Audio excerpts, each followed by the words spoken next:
Está entrando no ar mais um Dementes Podcast, onde a demência é levada a sério.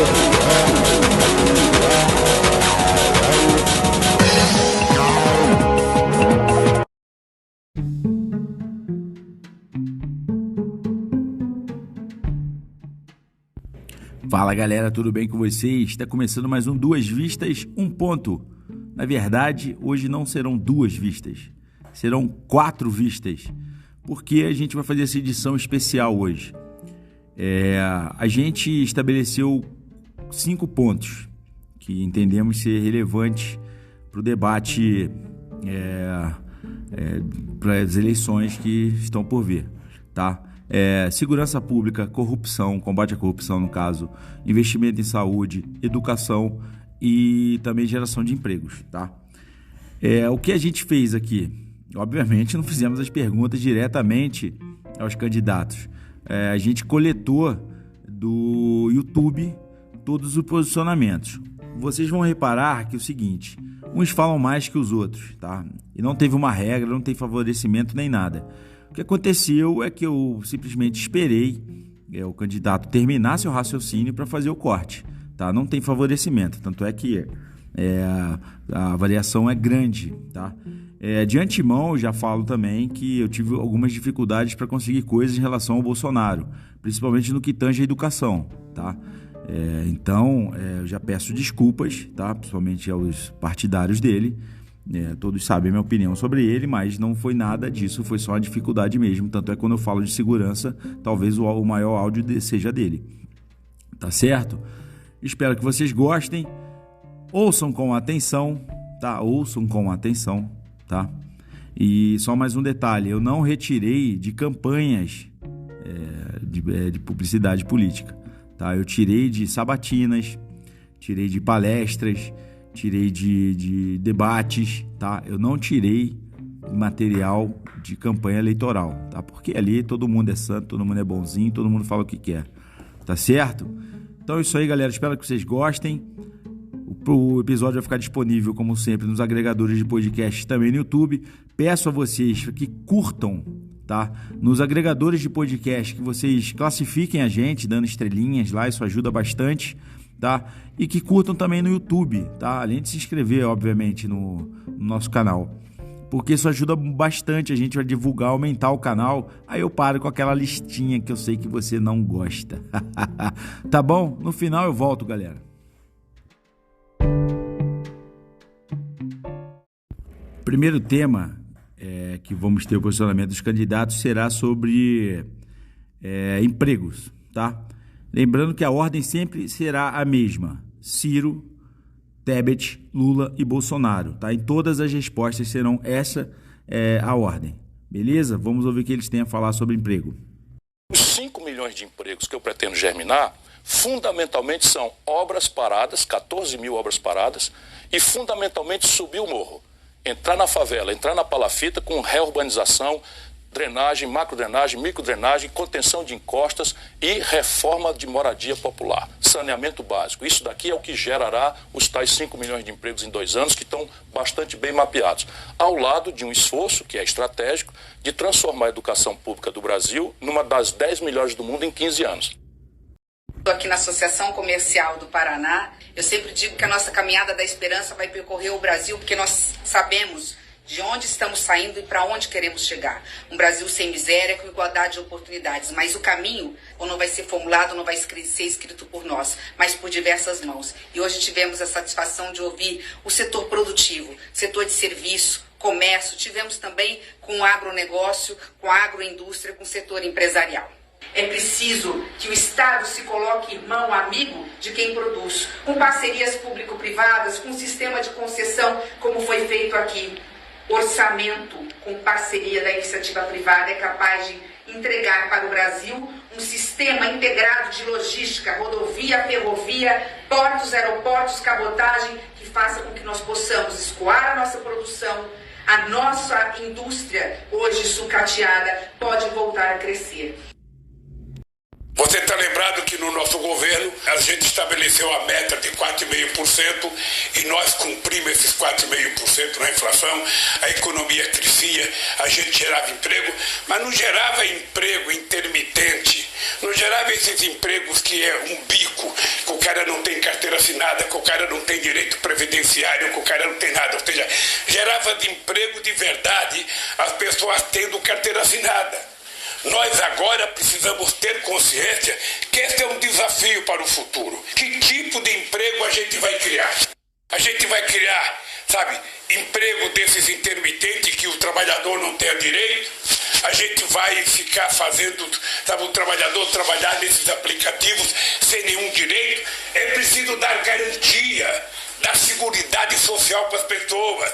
É preciso que as pessoas tenham descanso. É preciso que as pessoas tenham férias. É preciso que as pessoas ganhem um salário minimamente digno para comer. É isso que nós precisamos fazer e é isso que nós vamos construir nesse país outra vez. Sabe, as pessoas que trabalham no aplicativo, aliás, tem uma coisa fantástica, Juarez e Mário.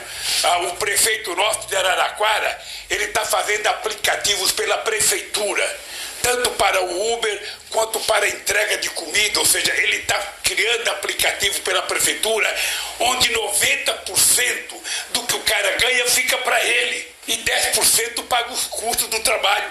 Hoje não. Hoje o cidadão trabalha, mais de 50% vai para o dono do aplicativo que ele não conhece e ele fica com a parte menor.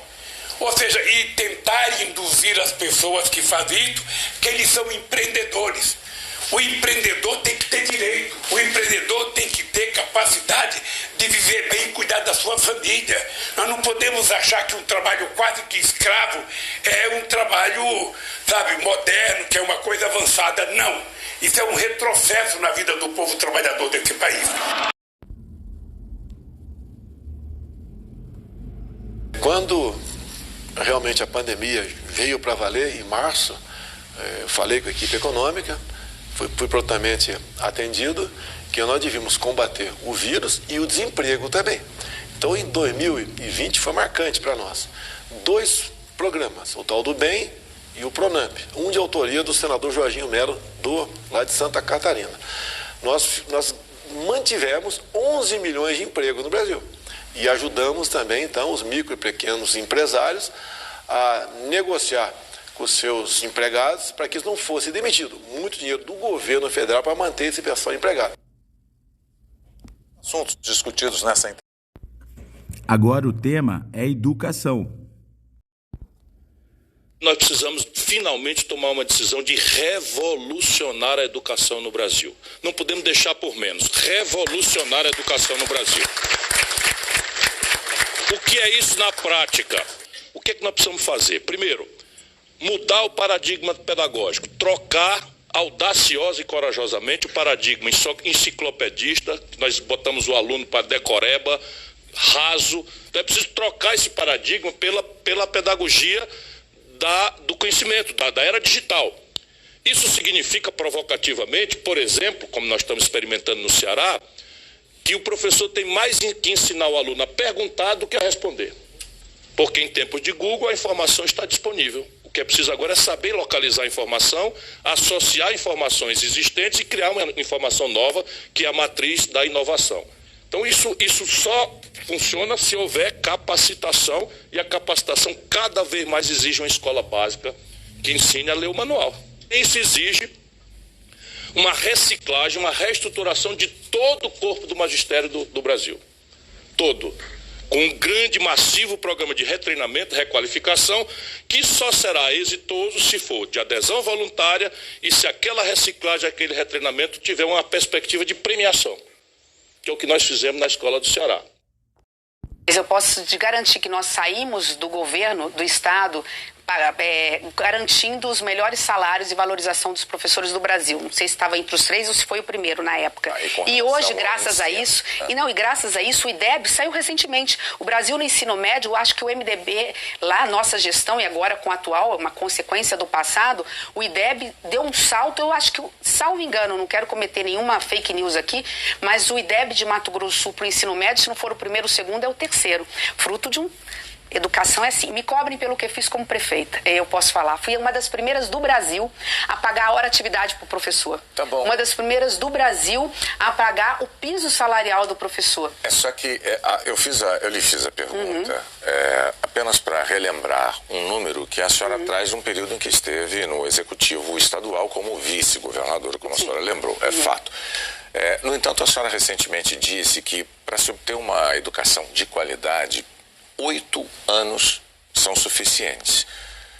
Se são suficientes 8 anos, os números que a senhora traz desta gestão à frente de Mato Grosso do Sul não parecem amparar a tese. Dá exatamente 7 anos. Nós saímos em 2015 e nós estamos em 2022. Os dados do ano passado, 6 anos, mostram, dá uma olhadinha no IDEB do ensino público no estado de Mato Grosso do Sul. Não estou dizendo que foi só mérito do governo, tem mérito do atual governo também. Sim, porque no período em que a senhora estava, e se você me permitir, os dados, porque eu não falo nada sem checar, não são meus. Eu gosto muito dos institutos que cuidam da educação no Brasil, e Todos para a Educação diz isso. Hoje, nós avançamos um pouco, ainda que não muito, no ensino básico. Então, em função disso, a gente só precisa melhorar o ensino fundamental 1, a gente precisa melhorar o fundamental 2 para garantir que entre o fundamental 2 e o ensino médio, que são esses 8 anos, a gente garanta um ensino de qualidade. A gente avançou, o problema é que avançou muito lentamente. Então, 8 anos se muda, sim, uma geração. E disso para dizer o quê? Só para dizer para a classe política, façam educação de qualidade para salvar o povo brasileiro. É só isso que vai salvar o povo brasileiro. É só isso que dá cidadania. Qual é o direito social mais importante do cidadão? É o direito ao trabalho. Não tem trabalho que não tem qualificação, ou tem um subtrabalho, ou ele vai para a informalidade. Ele tendo educação, ele tem o direito ao trabalho. É o direito ao trabalho que garante comida na mesa. É o direito do trabalho que garante o aluguel, que garante o lazer, que garante felicidade, que dá esperança para as pessoas. Então a educação não tem como não ser prioridade nacional. Ela vai ser prioridade nacional absoluta. Primeiro eu quero parabenizar a Bandeirante por manter a sua tradição de fazer os debates políticos e época de campanha. Segundo, dizer para vocês que, lamentavelmente, a gente não tem informação do MEC para saber quantas crianças estão hoje, com um grau de educação muito abaixo daquilo que deveria estar. Porque hoje nós temos 2 tipos de estudantes. Nós temos aquele que teve acesso a tablet, a computador e que continuou estudando durante a pandemia, e nós temos aqueles mais pobres que não conseguiram acompanhar, ficaram sem ir para aula.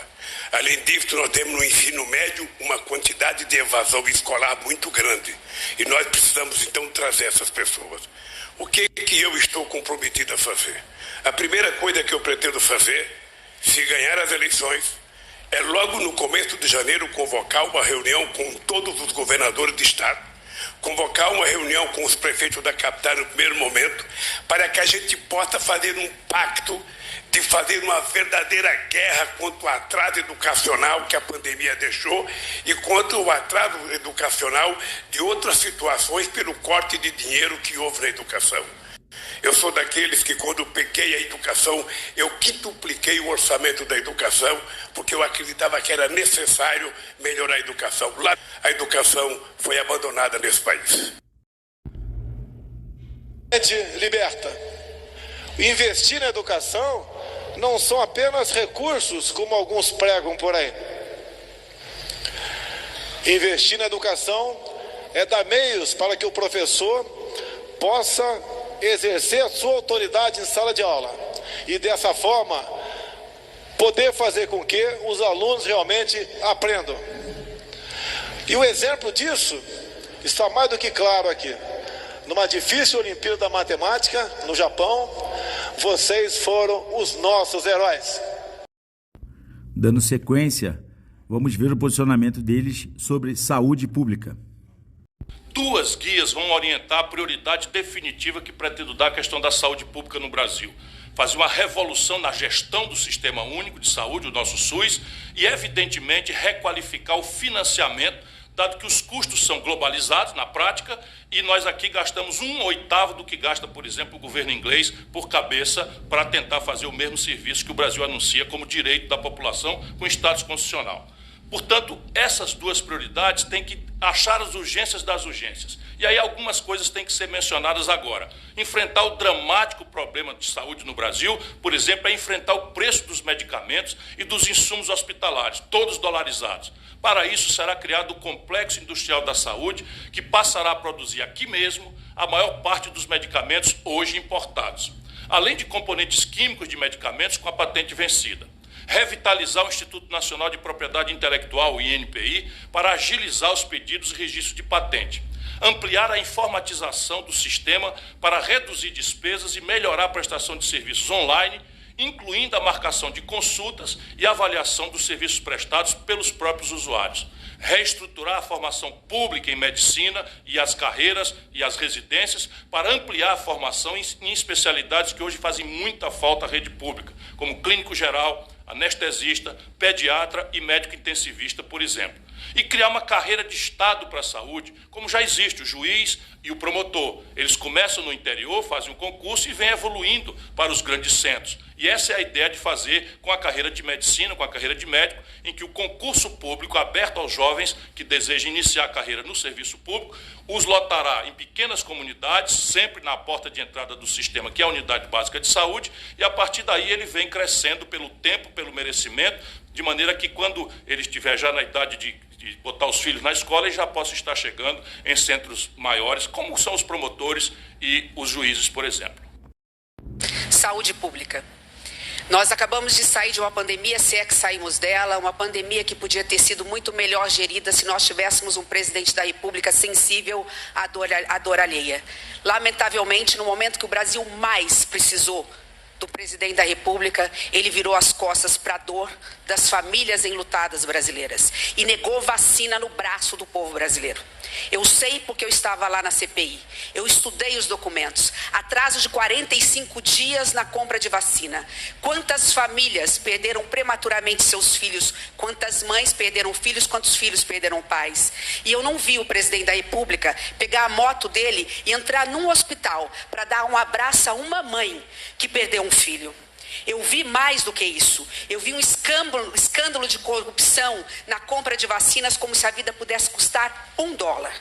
Nesse aspecto, Soraya, a pandemia se arrastou porque não teve coordenação do governo federal. Não é porque ficamos em casa, é porque se tivesse tido coordenação do governo federal, nós teríamos uma pandemia melhor resolvida, já estaríamos todos trabalhando. E com isso, a sua pergunta é extremamente importante. Nós ficamos com atraso na realização de exames, cirurgias e consultas. Só tem um jeito. Decretou-se calamidade pública para tudo. Para gastar, para fazer orçamento secreto, para colocar dinheiro público no bolso da classe política, colocando dinheiro onde nós nem sabemos se chegou. Então, a sequela da pandemia é o atraso desses exames. O que nós vamos fazer, Soraya? Nós vamos decretar a calamidade pública, estado de emergência apenas para isso, para que possamos criar um crédito extraordinário. E com isso, colocarmos dinheiro fundo a fundo para os municípios e para os estados. Cada exame, cada consulta, cada cirurgia atrasada que eles executarem vai ser imediatamente pago, para que a população brasileira não possa morrer prematuramente das doenças da sequela da pandemia da Covid-19. Das eleições, se votarmos ao governo, vamos ter que tratar a questão da saúde como uma questão prioritária nesse país, porque eles tiraram praticamente 12 mil médicos dos mais médicos que estavam nos lugares mais longínquos, atendendo pessoas que não conseguiam ir a médico durante anos, pessoas que morriam por falta de ter acesso a médico, pessoas que morriam porque ao receber uma receita não tinha dinheiro para comprar aquele remédio e colocava a receita no criado mudo e morria por falta de remédio. E o SUS tem competência de fazer distribuição de remédio extraordinariamente bem. Daí eles acabaram com farmácia popular, acabaram com aqui tem farmácia, ou seja, tudo isso em nome do quê? Em nome da descrença, em nome da ignorância. Nós não aceitamos a lei do teto de gasto. Até porque essa coisa do teto de gasto, ela foi feita para garantir que os banqueiros tivessem o deles no final do ano. E nós queremos garantir que o povo tenha o seu todo dia, todo mês e todo ano. A fazer política social não é gasto. Fazer política social é investimento. E é isso que nós vamos fazer nesse país. E a saúde terá um capítulo especial. A saúde precisa ser efetivamente tratada com respeito. De aparelhamento dos hospitais. A Covid deixou um legado. Nós gastamos em 2020 700 bilhões de reais na questão da Covid, aí incluído reaparelhamento de hospitais, leitos de UTIs, então ficou esse legado. Quando eu me elegi, tinha aqui os mais médicos cubanos. Quando eu assumi, eles foram embora, que pese ter alguns médicos mesmo, mas a grande maioria não sabia nada de medicina ali. Tá? Nós criamos o Mais Médicos pelo Brasil. Eu não tenho o valor de cabeça aqui, de 4 mil médicos a mais para o Brasil. Então fizemos essa parte na saúde também. Tem reclamações? Tem. Mas nós melhoramos muita coisa, como os ralos que existem em todo o serviço público. Nós estamos com o governo há 3 anos e meio sem corrupção. Tá? Dado ao critério, as pessoas que a gente bota lá. Mas para ver, o Ministério da Saúde, o orçamento diário está na casa de 500 milhões de reais. É uma coisa monstruosa aqui no Brasil. Represou-se muita coisa por ocasião da pandemia. Só se falava em Covid. Muita gente morreu de coração, outros problemas lá que seria salvo se tivesse feito o tratamento mais cedo. Praticamente está vencido, no meu entender, a questão da Covid. A gente vai ter que aprender a conviver com isso, como eu dizia lá atrás. Os números de óbitos caíram bastante no Tocantins aí, e começa a voltar, não digo a normalidade, a uma nova ação, né, como você bem sugeriu aí, para a gente ver o que a gente pode fazer nessa área, melhorando esse atendimento. Eu acredito que com esses programas Mais Médicos, reaparamento de hospitais, alguns pedem para a gente reabrir os cursos de medicina, lá atrás abriu-se a porteira, fazendo médico para tudo quanto é lugar. Não, isso não é bem-vindo, porque você começa a formar em série, não dá certo. Seguramos bastante essa questão. Seguramos também, quase que o Congresso derruba um veto nosso. Nós vetamos a questão do revalida feita por particulares também, que pese boas universidades particulares, mas teríamos aquela que ia simplesmente carimbar o diploma de pessoas formadas lá fora.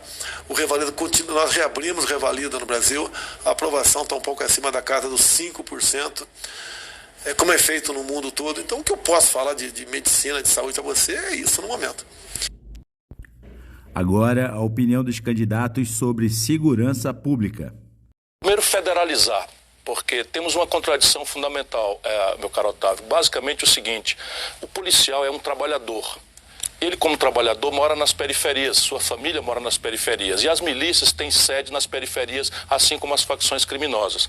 De maneira que ele é praticamente obrigado, por uma espécie de legítima defesa, de sobrevivência, de procurar um modo de conviver com essa organização criminosa para proteger a si e a sua família. Portanto, não serão as polícias locais capazes institucionalmente de fazer. Nós temos que ter clareza disso. Portanto, federalizar o enfrentamento disso, transformar em crimes federais, portanto, responsabilidade da Polícia Federal, do Ministério Público Federal, da Justiça Federal e do Sistema Prisional Federal é a primeira providência. Entretanto, nós precisamos introduzir duas grandes questões no debate que não está acontecendo no Brasil, por isso eu agradeço muito estar aqui com vocês. A primeira é orçamento. Deixa que eu diga a todos os brasileiros, o Brasil hoje gasta 1/3 do orçamento em segurança pública. 1/3 é o que se gasta do orçamento brasileiro em segurança pública. É assim desde o Fernando Henrique, desde o Lula, desde o Bolsonaro. E todo mundo fala que a prioridade é essa, porque o povo anda com medo, o espinho do medo está no coração de todo mundo. Então é preciso orçamentar de uma forma correta. A segunda é trocar de uma vez por todas esse equívoco que uma população amedrontada acaba financiando de políticos. Isso no Rio de Janeiro é gravíssimo, mas no Brasil inteiro está se repetindo, que é a ideia de sair a polícia com caveirão atirando para todo lado, a pretexto de matar bandido, que bandido bom é bandido morto. A população com medo acaba legitimando esse tipo de equívoco que acaba matando muitos inocentes a pretexto de matar sem o devido julgamento um bandido. Então, é preciso trocar essa metodologia que claramente não funciona por uma metodologia moderna, tecnológica, introduzir a inteligência policial, assim como as boas práticas do mundo nos recomendam. E é isso que está basicamente bem desenhado na minha proposta. Dúvida, Renato, eu sou de um estado de fronteira. É um estado que não dá para comparar com nenhum estado. Você sabe de onde... Que forma, então? Você sabe de onde vêm todas as armas que chegam no Rio de Janeiro? As drogas que vêm do Rio de Janeiro, naquela época, a maioria absoluta vinha do meu estado. Só que ele deixava um rastro de violência antes de chegar aqui. Eu sou de um estado de fronteira. Eu trabalhei com o secretário de Segurança Pública num dos projetos mais importantes do Brasil que está engavetado. Começou com o Fernando Henrique. 10 bi, 1 bi por ano para a gente fechar a fronteira contra o crime organizado, que começa na Amazônia e termina no Paraná, em Foz do Iguaçu. Mais ou menos assim. O sistema integrado de inteligência começou com o CIVAM. Polícia Civil, Polícia Militar, Polícia Rodoviária, Polícia Federal, Forças Armadas, envolvendo base aérea, Marinha e Exército. E nós temos tudo isso dentro do nosso estado. Todo ano o dinheiro era cortado e não acontecia. Então nós não temos condições de cuidar sozinho. Graças a essa experiência, nós estamos colocando no nosso programa de governo. Nós vamos recriar o Ministério Nacional de Segurança Pública. Porque é a União que coordena. Segurança pública, os governadores não dão conta de fazer sozinho. Eu pergunto para vocês que estão nos assistindo se o seu bairro está seguro agora. Então é preciso uma coordenação, é preciso vontade política. E não precisa mais dinheiro, é preciso vontade política. Nós temos o Fundo Nacional Penitenciário, nós temos o Fundo Nacional de Segurança Pública. Nós precisamos de uma coordenação. Nós precisamos de alguém que olhe, que cuide. Não que desmobilize os órgãos de fiscalização e controle do país. É assim que nós vamos fazer, colocando um bom ministro da Segurança Pública para estar ao lado dos governadores combatendo o crime organizado. Quando eu falo combatendo o crime organizado, é mexendo com todo o sistema. É mexendo com o Código de Execução Penal, com o sistema carcerário, vendo a quantidade de presos provisórios lá.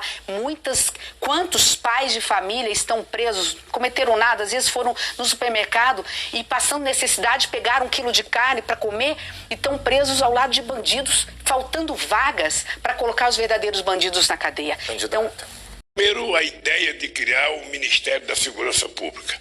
Essa é uma reivindicação já um pouco antiga, já um pouco, eu diria questionada por esses companheiros governadores há muito tempo. E eu acho que a gente vai poder consagrar isso. Ele prometeu também retomar o Estatuto do Desarmamento, aprovado num plebiscito que vocês participaram. Eu acho que o Congresso vai dar uma melhorada nessa questão, se bem que temos uma boa bancada de segurança lá, que trabalha bastante. Mas você pode ver, quando nós começamos o nosso governo, nós tiramos o marcola da coordenação da criminalidade aqui no Brasil. Mandamos para outro local. Foi um trabalho muito bem feito, tá? Para evitar até efeitos colaterais, né? Possíveis salves e outras ações contra o agente de segurança pública. Começou por aí. A nossa Polícia Federal e a Polícia Rodoviária Federal, ano após ano, tem batido recordes em número de operações, em apreensão de drogas, em apreensão de armas, em recursos. Tivemos ações, por exemplo, junto com o Ministério da Mulher, em cima de quem bate mulher. Até disse outro dia, o nosso governo é que mais prendeu machões pelo Brasil. Então essas medidas, recurso, por exemplo, do Fundo de Segurança Pública, via o ministro nosso atual aí, o Anderson Torres, nós temos mandado para estados e eles têm investido esse recurso em equipamento, em material coletivo, individual, viaturas, e isso tem dado certo, apesar, né, de termos ações, né, de outro lado, na justiça, que nos atrapalham. Por exemplo, Rio de Janeiro, o ministro Supremo proíbe a polícia militar de fazer operações em certas comunidades. É inadmissível acontecer isso aí. Temos também uma decisão de outro órgão colegiado aqui, que você não pode fazer abordagem na rua mais. Tem que ter uma decisão judicial para isso. Apesar desses problemas, nós estamos vencendo. O número de mortes violentas no Brasil, aí incluídas arma de fogo, tem caído e bastante. Outra ação nossa, né? Se estiver subindo, seria responsabilidade. Como cai, a imprensa, grande parte da imprensa não fala nada. A questão de dar a você, mulher, ao Lacombe, homem, o direito de ter uma arma dentro de casa. E também, em muitos casos, ter porte de arma de fogo. Você pode ver, a violência no campo caiu assustadoramente, que nós aprovamos no Congresso um projeto que visava dar a posse estendida da arma de fogo. Antes, o fazendeiro, o sitiante, só podia ter a sua arma dentro da sua casa. Ele agora pode montar um cavalo, uma bicicleta, uma motocicleta, um carro e andar armado em todo o perímetro da sua propriedade. Isso inibe a violência no Brasil. Como é que se combate para a violência também? Você não vai falar em invasões do MST. No governo FHC, era uma por dia. O nosso governo são 5 por ano. Como? Titulando terras. Nós batemos ontem o número de 402 mil títulos entregues. Ou seja, aquele pessoal que tinha posse da propriedade passou a ser proprietário, passou a ser um agricultor familiar. E 90% desses títulos são para mulheres. Porque o Lacombe sabemos o comportamento dos homens, né? E vocês sabem o de vocês. É muito mais seguro esse tio estar contigo do que estar com o homem. O homem, às vezes, quer vender, quer fazer um negócio, se separa e a mulher e seus filhos ficam desamparados. Título para as mulheres. Diminuiu a violência no campo bastante. Ou seja, essas medidas todas, inclusive criando emprego no Brasil, você diminui a violência dessa parte. Uma pessoa empregada, ela vive mais feliz e despreocupa-se de muitas outras coisas que leva muitas vezes a cabeça vazia, né? A gente sabe o que leva a pessoa a não cometer crime. E por fim, a opinião dele sobre o combate à corrupção. A corrupção é um câncer trágico por duas razões, não é só por uma. Primeiro, ela desvia dinheiro daquilo que falta na mesa da pessoa para comer. Ela desvia o dinheiro das 6 milhões de famílias que não têm uma moradia decente, que estão enfrentando o sol, a chuva, o frio, debaixo de casebre, de papelão, de madeirite, num país que 500 bilhões de reais que paga de juro, custaria 480 bilhões de reais acabar com o déficit habitacional. E a gente não precisa gastar isso num ano só, e nem precisa gastar porque nós não vamos dar a casa, a gente vai financiar a casa. Mas eu estou só dando um número para o brasileiro, sabe, tirar o espinho do medo do futuro, não aceitar mais essa mediocridade. Então a corrupção desvia dinheiro mesmo, o dinheiro que falta para educar melhor o filho do trabalhador. Mas o outro lado da corrupção talvez seja ainda mais maléfico, além de tirar o dinheiro da educação. Sabe o que está acontecendo no Brasil, Laís? 5 anos que não se atualiza o valor do por cabeça da merenda escolar. 5 anos, inflação aloprada em alimentos. E o que está acontecendo hoje? A merenda escolar, que muitas vezes é a única refeição que o filho do pobre tem, virou um quarto de ovo, bolacha e suco misturado com água dobrada, porque está simplesmente... Enquanto isso, a roubalheira no escândalo, no orçamento secreto, na emenda do relator, passa de 20 bilhões de reais essa verba. Eu sei bastante bem onde é que estão as distorções do Brasil. Mas o maior mal, penso eu, é fazer com que o povo brasileiro, a juventude, a mulher brasileira, pense que a política é um ambiente de pilantra, de mentiroso, de enganador. E a política não é isso. A política é a linguagem da democracia. Só a política é que define o preço das coisas, sabe? A qualidade da saúde, a qualidade da educação. E, portanto, nós precisamos combater a corrupção, seja pelo desvio de dinheiro, seja pelo péssimo exemplo que é ensinar para o povo brasileiro, para as crianças, que ser corrupto vale a pena, que a impunidade é o prêmio para o ladrão da política, como infelizmente está acontecendo. Nós estamos vendo o Bolsonaro e o Lula debatendo qual dos dois é o mais corrupto. E eu peço, examine a minha vida.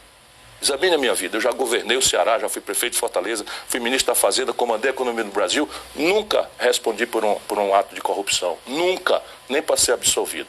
E exemplo é muito melhor do que palavra. Primeiro dizer que o MDB é muito maior do que meia dúzia de seus políticos e seus caciques. É o maior partido do Brasil, o partido que vem da base, da redemocratização. O meu partido é o partido de Ulisses Guimarães, de Tancredo Neves, de Mário Covas, de homens desbravadores, corajosos e, acima de tudo, éticos, que têm o espírito público, a vontade de servir o povo. E hoje, o meu espelho é Pedro Simão, Jarbas Vasconcelos. Então, é este o espelho e esta é a minha trajetória. Aprendi dentro de casa a ter coragem, espírito público e vontade de servir. O MDB vem da base, é o partido que tem o maior número de prefeitos, de vice-prefeitos, de vereadores e de vereadoras. É um partido ético, que tem sim uma meia dúzia que esteve, por exemplo, envolvido no passado, no escândalo do Petrolão, do PT, e que não estão conosco. Aliás, Renata, se você me permitir, tentaram puxar o meu tapete até há pouco tempo atrás. Se tivesse um tapete aqui, eu acho que eu já tinha caído da cadeira também. Como assim? Porque a todo momento, veja, o que me trouxe até aqui? Tive que vencer uma maratona com muitos obstáculos. Nós tivemos 8 candidatos e eu permaneci. Passou o Natal, virou o Ano Novo, chegou no Carnaval, disseram que o partido seria cooptado. Depois que iria para uma outra candidatura, tentaram, numa fotografia recente, levar o partido para o ex-presidente Lula. Judicializaram, Renata, a minha candidatura. judicializaram e foi imediatamente rejeitada a ação. A todo momento me impedindo de fazer exatamente isso, de mostrar que o partido não é mais fisiológico. Hoje tem um presidente que sabe do seu compromisso, do compromisso e da importância que o centro democrático tem em relação ao Brasil. E é por isso que eu cheguei aqui. E eu não sou mais candidata do MDB. Eu sou candidata do MDB, do PSDB, do Cidadania, do Podemos e de uma legião de pessoas que não querem mais voltar ao passado e muito menos permanecer no presente. Então, diante disso, com esse corpo de pessoas de bem, éticos, honestos, é que nós vamos ganhando as eleições, se ganharmos as eleições, governar com a maioria do centro democrático, da frente democrática. Mas pelo que a senhora disse, então o velho MDB, de qualquer forma, ele continua dentro do chamado novo MDB. E mais, a corrupção não se fica só no MDB, ela se estende a outros partidos no Congresso com quem a senhora vai ter que governar, vai ter que conversar, dialogar, para justamente poder aprovar projetos de interesse de um eventual governo. A senhora pretende ceder, a senhora vai ceder cargos a políticos desses partidos? Não, Renata, nós vamos governar com os partidos que se somam conosco, ninguém faz nada sozinho. Mas é preciso apenas 2 características e eu vou exigir apenas 2 coisas para estar no ministério. Ser honesto e ser competente, independente de qualquer outro posicionamento. E nós temos muita gente honesta dentro do Congresso Nacional e dentro desses partidos. E os demais vão fazer a oposição. Mas eu não vou blindar, não vou de forma alguma impedir os órgãos de fiscalização e controle de entrar dentro do meu governo e dentro de qualquer poder. Nós vamos estar garantindo a independência, a autonomia do Ministério Público, da PGR, da Polícia Federal para fazer a sua parte, com transparência. No meu governo vai ser transparência absoluta. As medidas estão colocadas. Veja, eu poderia ter escolhido um procurador engavetador. Sabe aquele amigo que você escolhe que nenhum processo vai para frente? Eu poderia ter feito isso, não fiz. Eu escolhi da lista tríplice. Eu poderia ter impedido que a Polícia Federal tivesse um delegado que eu pudesse controlá-lo. Não fiz. E permiti que efetivamente as coisas acontecessem do jeito que precisava acontecer. Olha, nós vamos continuar criando mecanismo para investigar qualquer delito que aconteça na máquina pública brasileira, porque eu já disse 500 vezes de que a corrupção, eu poderia, por exemplo, fazer decreto de 100 anos. Sabe decreto de sigilo, que está na moda agora? Eu poderia, para não apurar nada, decreto de 100 anos de sigilo para o Pazuello, decreto para meus filhos, decreto para meus assessores. Ou eu poderia não investigar, pega um tapetão, coloca em cima de qualquer denúncia, aí nada vai ser apurado e não vai ter corrupção. E a corrupção, ela só aparece quando você governa de forma republicana, que você permite que as pessoas sejam investigadas independentemente de quem seja. Nós pusemos em prática o efetivo combate à corrupção. Hoje podemos falar disso, porque estamos com 2 anos e meio do início do nosso governo, sem uma mácula sequer sobre corrupção,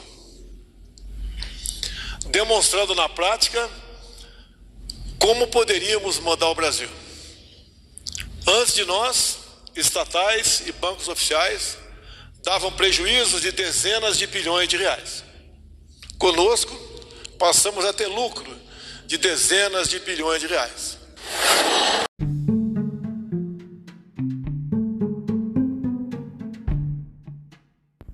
É isso aí, galera. Espero que vocês tenham gostado. Peço já desculpa pela precariedade de alguns áudios, tá? Que eu captei todos do YouTube.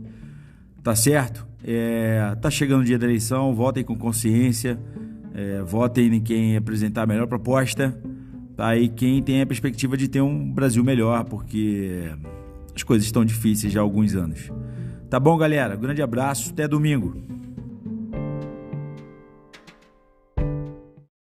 Dementes Podcast, onde a demência é levada a sério.